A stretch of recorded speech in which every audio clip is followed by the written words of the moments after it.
आप सभी को मेरे और मेरे परिवार की तरफ से इस नए वर्ष की शुभकामना के साथ मैं इस नव वर्ष का संदेश आपके लिए लेकर आया हूं कि हम अपने जीवन में किस प्रकार से परिवर्तन चाहते हैं। हमारे आज का विषय है परिवर्तन या बदलाव। आपने देखा होगा कि किस प्रकार से जैसे ही दिसंबर की 31 तारीख आती है और 12 बजते हैं तो लोग बहुत सी चीजें बदल देते हैं, और कई जगह तो दिसंबर 31 तारीख से पहले पूरे विश्व में एक ऐसी चीज का बदलाव होता है कि जिसके बिना किसी का काम नहीं चलता।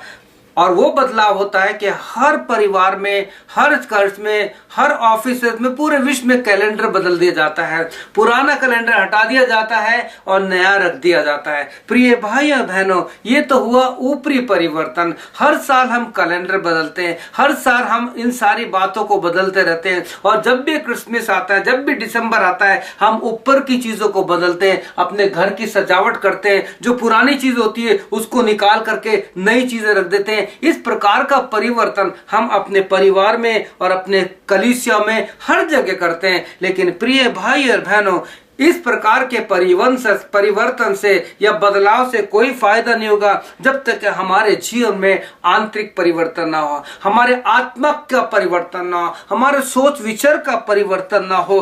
परंतु प्रिय भाई बहनों, होता यह है कि हम 31 तारीख की रात को बहुत सी प्रतिज्ञा करते हैं कि हम ये छोड़ देंगे, हम ये नहीं करेंगे, लेकिन होता क्या है, हम भूल जाते हैं और उन सारी बातों को अपने जीवन में पहला स्थान दे देते हैं। इस नए वर्ष में आपको इस प्रकार सा परिवर्तन के लिए एक प्रॉमिस और एक इस प्रकार का दृढ़ संकल्प करना है कि हमें ऊपर की चीजें नहीं, हमें ऊपरी दिखावा नहीं, परंतु हमें अपने आत्मिक जीवन का परिवर्तन करना है। अगर हम पवित्र शास्त्र बाइबल में देखें तो हम पाएंगे कि प्रभु का दास पौलुस वो अपने दूसरा कुरिन्थियों उसका 5:4 में, 2 कुरिन्थियों 5:4 में कहता है कि हम उतारना नहीं पहनना चाहते हैं। हम सब तैयार होते हैं, अपने आप को अच्छे से तैयार करते हैं और पुरानी चीजों को उतार देते हैं। लेकिन होता क्या है, हमारे अंदर, हमारे जीवन में वो पाप की, गंदगी की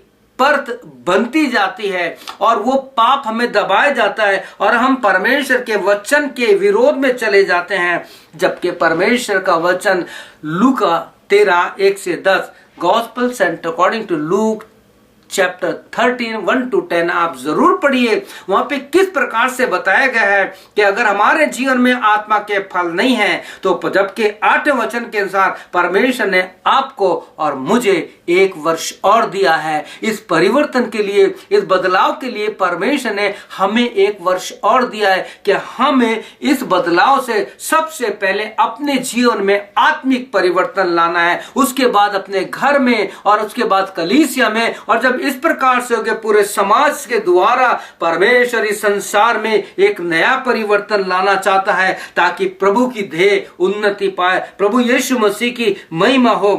क्योंकि हम बहुत कम समय रह गया है, हिब्रू 10:37 में लिखा है, अब बहुत कम समय रह गया है कि जब आने वाला आएगा और देर नहीं करेगा, वो आएगा। और प्रिय भाई बहनों, इसी चैप्टर में 10:38 में लिखा है कि अगर हम अपने जीवन में परिवर्तन नहीं करेंगे, अगर हमारे जीवन में परिवर्तन नहीं आएगा, बदलाव नहीं आएगा, तो प्रभु कहता है मैं उनसे खुश नहीं होऊंगा। प्रभु हमारे जीवन में परिवर्तन चाहता है। क्या आप चाहते हैं कि आपको जो 1 वर्ष और दिया गया है इसमें आप पूर्ण रूप से, ऊपरी रूप से, आत्मिक रूप से परिवर्तित, we have to be transform, हमें पूर्ण से परिवर्तन होना है। क्योंकि पौलुस भी कहता है गैलेशियंस 4:19 में कहता है कि हे मेरे प्रिय बालकों, जब तक तुम में मसीह का रूप ना बदल जाए मैं जच्चा की सी पीड़ा सहता हूं।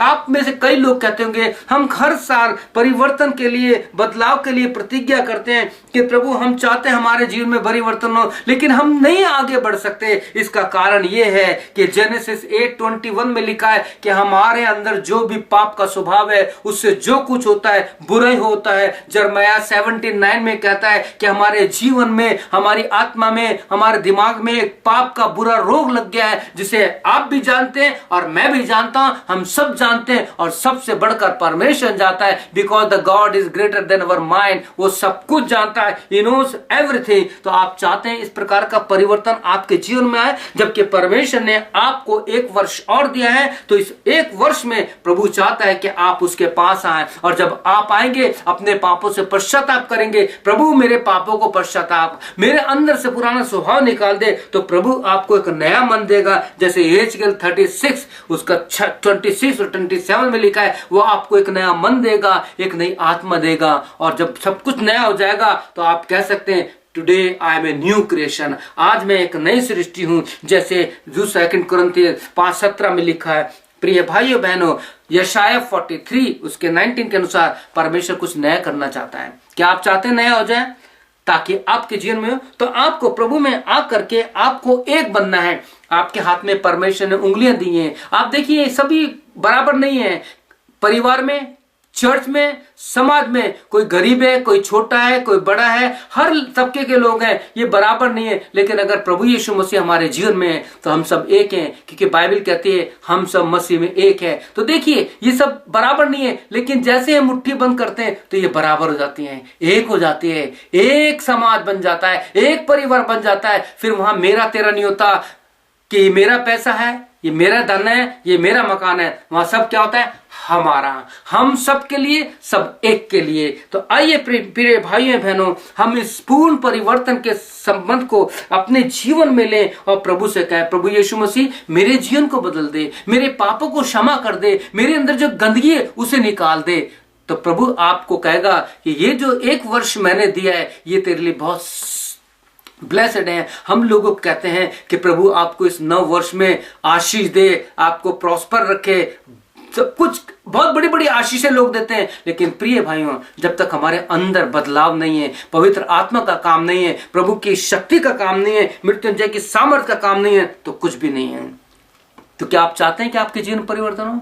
तो आइए मेरे साथ प्रार्थना कीजिए। आप इस प्रार्थना को कर सकते हैं, प्रभु यीशु मेरे जीवन में आइए, मेरे जीवन की गंदगी को निकाल दीजिए। आपने जो 1 वर्ष मुझे और दिया है, मुझे नहीं पता कि इस 12 महीने में मेरे साथ क्या हो, मैं जिंदा रहूं या मर जाऊं। प्रभु यीशु मेरे जीवन को बदल दीजिए, मेरे जीवन में आ जाइए और मेरे अंदर से पाप की गंदगी को निकाल दिए, गंदे विचारों को निकाल दिए, जो मेरे शरीर से बुरे काम कराना चाहती है, जो मेरी आंखों से बुरे काम कराना चाहती है और मुझे पाप की गंदगी में डालती है। पिताजी यीशु अपनी आत्मा के द्वारा मुझे पवित्र कीजिए, अपने लहू से मुझे धो दीजिए। आज मैं अपना जीवन आपको सौंपता हूं या सौंपती हूं, मुझे अपने एक बच्चे के समान इस्तेमाल कीजिए। मैं बहुत कमजोर हूं, मैं इस बुरे संसार में बार बार गिर जाता हूं। प्रभु मेरा हाथ थाम ले और मुझे अपने साथ चला। सारी महिमा तुझे देते हैं, प्रार्थना यीशु के नाम से, आमीन। प्रिय भाइयों बहनों, ये नया साल आपके लिए एक आशीष में हो और आपको बहुत आशीष दे। मुझे पूरा विश्वास है आप इन वचनों पर और मनन करेंगे और अपने जीवन में एक नया परिवर्तन लाएंगे। May God bless you. Once again, I greet you in the name of Jesus. Wish you happy 2014. Amen and फिर amen.